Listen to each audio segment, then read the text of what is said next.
tumbuh kembang anak itu akan terus berjalan. Tidak bisa masa pandemi belajar di rumah, stagnan, diam, enggak. Informasi hari ini, Humas RSUD Jombang menyapa. Bincang-bincang tentang tumbuh kembang anak di era new normal, terkait bagaimana menyiapkan belajar anak dalam situasi pandemi saat ini.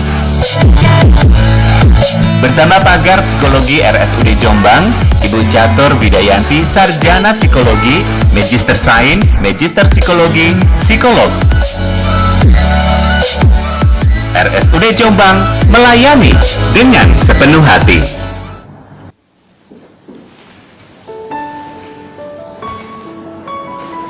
Selamat pagi, Assalamualaikum warahmatullahi wabarakatuh.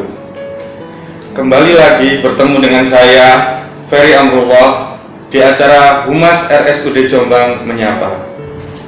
Kali ini kita akan memperbincangkan sebuah topik yang sangat menarik, yang tidak kalah menarik dengan topik-topik di episode sebelumnya, yaitu tentang topik menyiapkan anak belajar dalam berbagai situasi sesuai tumbuh kembang di era new normal. Topik ini akan kita bahas dengan narasumber yang sangat-sangat berkompeten di bidang ini, yaitu Ibu Catur Heri Widayanti, MSI, MPSI, psikolog. Beliau adalah seorang psikolog klinis dan forensik di Poli Psikologi RSUD Jombang. Langsung saja kita akan membahas dan menyapa beliau. Langsung saja, bagaimana kabarnya Ibu Yanti? Ya, alhamdulillah. Alhamdulillah. Baik saja, Mas. Semoga di masa sekarang kita semua tetap semangat dan tetap jangan lupa menjaga 5M ya. 5M. Iya. Bagaimana ini Bu Yanti, kita akan membahas sesuatu yang sangat menarik ini untuk anak belajar dalam era new normal ini. Oke.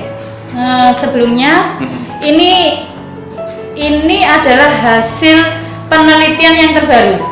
Oke, baru kemarin ada diseminasi, sudah dilonceng hasil penelitian dari tim Satgas COVID-19 IPK, Ikatan Psikolog Klinis Indonesia, bahwasannya ini karena kita membahas topiknya terkait dengan pembelajaran anak ya. Itu di situ disampaikan hasil penelitiannya bahwa sistem pembelajaran atau dampak belajar di rumah terhadap kondisi psikologis anak usia sekolah itu ternyata relatif baik dibanding dengan mengikuti pembelajaran tatap muka atau bahkan pembelajaran tatap muka yang dicampur dengan BDR. Nah, ternyata tidak membawa dampak atau perbedaan kondisi psikologis pada anak usia sekolah. Dan ini juga ada lagi penelitian satu, jadi ini saling berkolaborasi. Satu lagi dari Pusat Penelitian Kebijakan, Badan Peneliti dan Pengembangan Perbukuan Kemendikbud RI, bahwasanya BDR ini tidak menimbulkan stres yang lebih tinggi dibandingkan dengan metode pembelajaran lainnya saat ini. Nah, jadi ini bisa kita simpulkan ya bersama yang tinjauan psikologis terhadap pembelajaran tatap muka di tahun 2021. GRES ya, ini 2021. Ada kesimpulan bahwa pandemi ini memang mempengaruhi kondisi fisik dan mental, kondisi psikologis masyarakat. Tapi sebenarnya namun lebih utama ini ada upaya untuk mendukung, sebenarnya yang diutamakan mendukung anak, siswa, kemudian orang tua dan pendampingnya. Jadi itu yang kita fokuskan di sini. Itu masalah tinjauan psikologis pembelajaran tatap muka di era pandemi ini ya, Bu? Iya. 2021. Kemudian ini yang perlu kita pertimbangkan bersama, bahwa meskipun masa pandemi ini kan waktu proses itu terus berjalan, kita tidak bisa menghentikan waktu. Jam terus berdetak, terus berjalan. Maka kita perlu mengingat bahwa tumbuh kembang anak itu akan terus berjalan. Tidak bisa masa pandemi belajar di rumah, stagnan, diam, enggak. Tetapi itu semua akan terus berjalan. Nah, nanti kalau kita melihat saya buatkan roadmap roadmap generasi emas. Di situ ada rentang gambaran 5 tahunan. 5 tahunan. Ya, di usia dini itu kalau kita menggambarkan di tahun sekarang ya 2021 sampai dengan 2025, di usia dini sampai dengan 6 tahun, kemudian 5-6 tahun berikutnya itu anak memasuki usia sekolah. Iya. Kemudian di remaja awal, remaja akhir yang sekarang Mas dan kita semua bekerja itu pada di dewasa muda sampai usia produktif. Sampai usia produktif. Iya, begitu ya. Tapi ketika terjadi wabah atau pandemi ini kita stagnan, usia tetap berjalan, tetapi kalau kita tidak melakukan sesuatu yang bermanfaat atau hal positif, maka perkembangan pertumbuhannya juga akan stagnan. Eman ya. Ya. Nah, ini terkait dengan pembelajaran. Padahal kalau kita melihat golden age-nya, golden age itu bagaimana kita punya kemampuan belajar yang maksimal. Itu mulai 0 sampai 18 tahun. 18 tahun. Golden age-nya itu berarti yang dimaksud golden age itu ya? Ya. 0 sampai 18 tahun. Ya, ini nanti ada apa namanya? Persentase kemampuan belajar maksimal. Kemampuan belajar maksimal itu 50% terjadi di usia 0 sampai 4 tahun. Oh, 4 tahun. Nah, kemudian 30%-nya di usia 4 tahun sampai 8 tahun. Artinya dalam 0 sampai 8 tahun itu 80% golden age. Masa yang berkembangnya anak itu di antara 0 sampai 8 tahun. Kemudian di 8 sampai 10 tahun berikutnya baru 20%. 20%. Nah, itu. Kemudian apa yang terjadi dengan kita yang sudah di usia apa yang terjadi, Bu? Dewasa. Nah, jangan sampai terjadi mental deterioration atau apa itu? Kemunduran mental. Kemunduran mental. Nah, gimana caranya itu nanti mungkin topik berikutnya. Sekarang kita fokus bagaimana kita memaksimalkan belajar anak di masa pandemi ini dengan cara orang tua mengenal tumbuh kembang anak ini. Begitu ya. Oke. Selanjutnya kita akan membahas tentang konsep tumbuh kembang anak bersama Ibu Yanti. Bagaimana ini, Bu? Konsep tumbuh kembang anak ini seperti apa? Oke. Konsep tumbuh kembang anak di sini sebatas sepanjang kita atau mereka melampaui masa tumbuh kembangnya sesuai dengan tugas perkembangannya. Jadi nanti kita akan melihat bagaimana tumbuh kembang mereka sesuai dengan usia perkembangannya. Usia perkembangan. Nah, namun di situ ada beberapa yang perlu kita lihat terutama untuk anak-anak. Itu mulai bagaimana apakah mereka ada penyimpangan atau pertumbuhan. Apakah itu di pertumbuhan secara nanti setelah ini akan saya jelaskan perbedaannya ya. Kemudian penyimpangan perkembangannya meliputi apakah ada gangguan gerak, motorik halus, motorik kasar, kemudian apakah ada gangguan berbicara, kemudian apakah ada gangguan komunikasi, ya, termasuk juga gangguan sosialisasi dan kemandirian. Nanti ada konsepnya itu bisa dilihat bagaimana ada nggak gangguan pendengaran dan penglihatannya, bagaimana daya dengarnya, bagaimana daya lihatnya, kemudian penyimpangan terkait mental emosional. Apakah ada masalah emosionalnya, gangguan GPPH ya, gangguan pemusatan perhatian atau hiperaktivitas.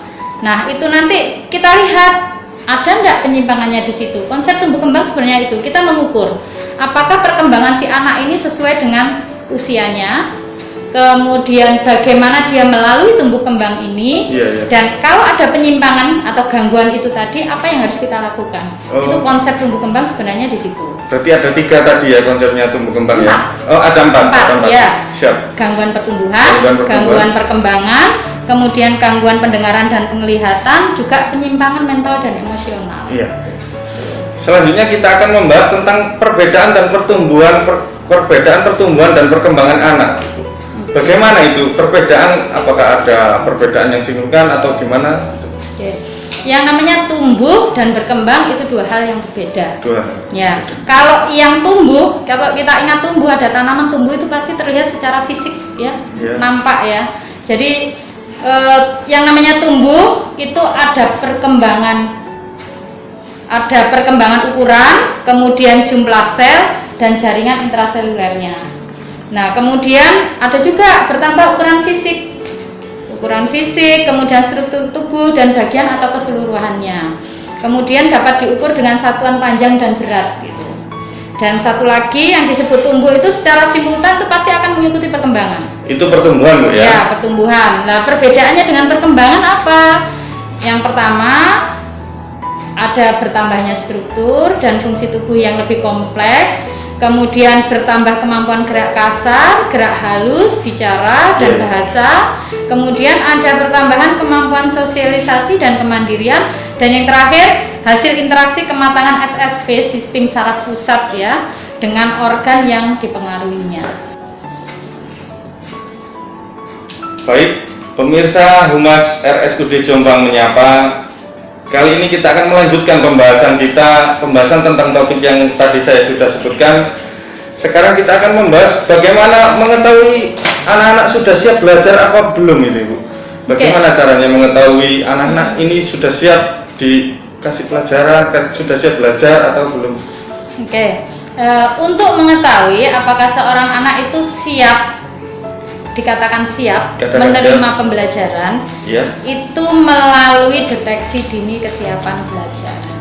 Deteksi dini? Ya, seperti apa itu, Bu? Deteksi. Jadi yang disebut kesiapan belajar itu sebenarnya adalah keseluruhan kondisi ya, baik fisik maupun psikologis, mentalnya, untuk siap memberikan respon atau siap menerima dan memberikan jawaban dalam cara-cara tertentu dalam berbagai situasi atau keadaan. Itu yang disebut kesiapan belajar. Namun di sini ada beberapa aspek penunjang. Selain fisik tadi kan tumbuh ya. Tumbuh itu fisik. Selain fisik itu ada aspek penunjang kesiapan belajar, ada 3 hal. Yang pertama itu adalah kemampuan kognisi atau kecerdasan anak. Kemudian yang kedua kemampuan motorik. Motorik di sini bisa motorik halus, bisa juga motorik kasar, dan kemudian yang ketiga kemampuan emosi, yang di sini disebut kematangan emosional. Kematangan emosional. Nah, di sini bagaimana anak ini mampu menjalin relasi, mampu beradaptasi dengan lingkungan sosial. Sekitar, ya, bagaimana dia bergaul dengan teman-temannya, bagaimana dia berinteraksi. Kemudian mengatasi problemnya saat suka atau tidak suka dengan situasi yang ada. Gitu-gitu ya. Ya, bagaimana kan itu kita bisa melihat seperti itu. Kalau untuk anak yang mau masuk sekolah dasar itu ada sekarang pemerintah punya kebijakan untuk anak-anak yang belum cukup umur 7 tahun, artinya kan mereka masih di taraf usia dini. Usia dini. Tadi ada apa? Saya sampaikan roadmap ya, roadmapnya generasi emas tadi ya. Kenapa usia dini itu sampai 6 tahun? Nah, kemudian anak persiapan sekolah itu 7 tahun. Nah, di 7 tahun ini anak memang sudah siap belajar, artinya sudah siap masuk sekolah dasar. Secara umur ya? Ya, secara umur. Kebijakan pemerintah ini kalau mereka belum cukup umur maka mereka harus melalui rekomendasi dari psikolog. Rekomendasi dari psikolog untuk melihat apakah si anak ini dinyatakan siap atau tidak untuk bisa menerima pembelajaran di sekolah dasar. Itu ya. Bagaimana mengetahui anak-anak mengalami penyimpangan tumbuh kembang? Jadi mengetahui penyimpangan tumbuh kembangnya anak itu seperti apa? Nah, kalau ingin mengetahui menyimpang atau enggak, pasti yang harus dilakukan adalah pemeriksaan. Nah, kita memeriksa apa yang terjadi, penyimpangannya ada di mana. Ini dilakukan pada anak usia balita dan pada anak prasekolah. Jadi sebelum masuki usia prasekolah itu umur berapa berarti? Sebelum 7 tahun. Tadi 0 sampai 6 tahun ya. 0 Jadi sampai 6 tahun. Orang tua, pendamping anak itu sebenarnya bisa melakukan deteksi ini. Nah, intinya di sini apa? Deteksi dininya itu bagaimana penyimpangan pertumbuhannya. Misalnya gizi. Bagaimana gizi si anak? Ada nggak sefali? Ya. Kemudian penyimpangan perkembangannya itu mengetahui ada nggak keterlambatan. Keterlambatan dalam hal apa ini? Keterlambatan itu bisa jadi perkembangannya. Misalnya ya, normalnya anak bisa mulai terantanan. Terantanan itu mulai belajar berdiri ya. Itu umur berapa? Nah, kalau misalnya anak 1 tahun lebih belum bisa belajar berdiri, berarti ini ada perkembangan yang lambat. Kemudian anak berbicara, misalnya babbling itu ngomong mama, papa. Nah, itu umur berapa? Umur 6 itu sudah mulai ngomong, ma. Harusnya bisa nah, ya. Kalau babblingnya 8 bulan terus pinter. Kadang malah mereka ada yang sudah satu kata, mama, papa. Nah, tapi kalau di umur itu belum bisa. Berarti apa? Lamban berarti ada penyimpangan tumbuh kembang anak. Perkembangannya. Nah, kemudian ada lagi untuk penyimpangan mental emosional. Misalnya begini, kalau ada anak-anak diajak ikut arisan katakanlah ya, atau pengajian, atau anak laki-laki diajak ikut Jumatan. Kalau di sekitarnya duduk diam mendengarkan ceramah, maka anak itu juga akan bisa mengikuti lingkungannya, duduk diam mendengarkan ceramah. Langsung bisa adaptasi ya. Adaptasi. Kemudian kalau misalnya rame dikasih tahu, tolong ada orang yang berbicara, dia bisa diam, berarti dia bisa menyesuaikan beradaptasi. Tapi kalau dia tidak bisa beradaptasi seperti itu, nah ini berarti ada penyimpangan. Seperti itu jadi ya. Jadi seperti itu tadi penyimpangan tumbuh kembang anak. Sahabat Humas RSUD Menyapa, kali ini kita akan melanjutkan perbincangan kita. Bagaimana menyiapkan tumbuh kembang anak sehingga bisa dikatakan siap menerima pembelajaran. Bagaimana itu?